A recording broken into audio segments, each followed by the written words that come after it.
Një komentues thotë në xhenet nuk shkon ai që e fal namazin, po ai që bën punë të mira, humane, është i ndershëm dhe punëtor. Si kishmi përgjigj këtij?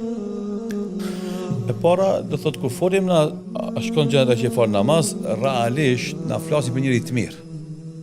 Edhe human, sepse namazi, pse është obligim namazi?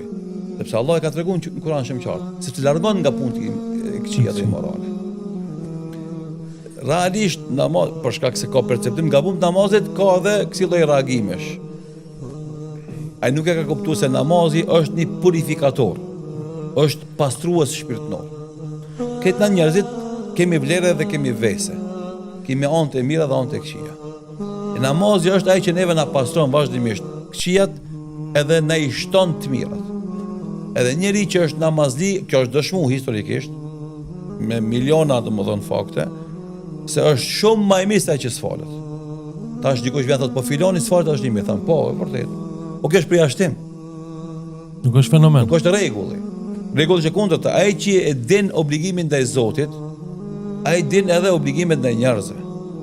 Edhe ai është humanist, sepse e pret shpëlimin nga Zoti, jo nga njerëzit. Është humanist pa kusht. Humanistat tjerë që nuk janë besimtar janë me kusht.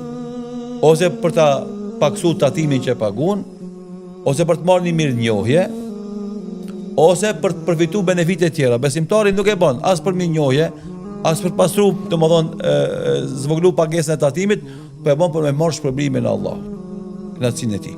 Dhe për këtë shkak do të kjo qasje e njerëzve që flasin, kjo ndodh shpesh, kur folim na për namaz, mjaft me namazit, namazi është organizatori më i mirë i jetës tënde.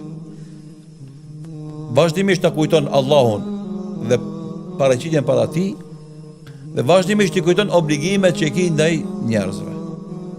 Edhe andaj një njeri që kanë falet, që të kthehet me energji pozitive në ballafaqimin me jetën dhe problemet që ka me njerëzit.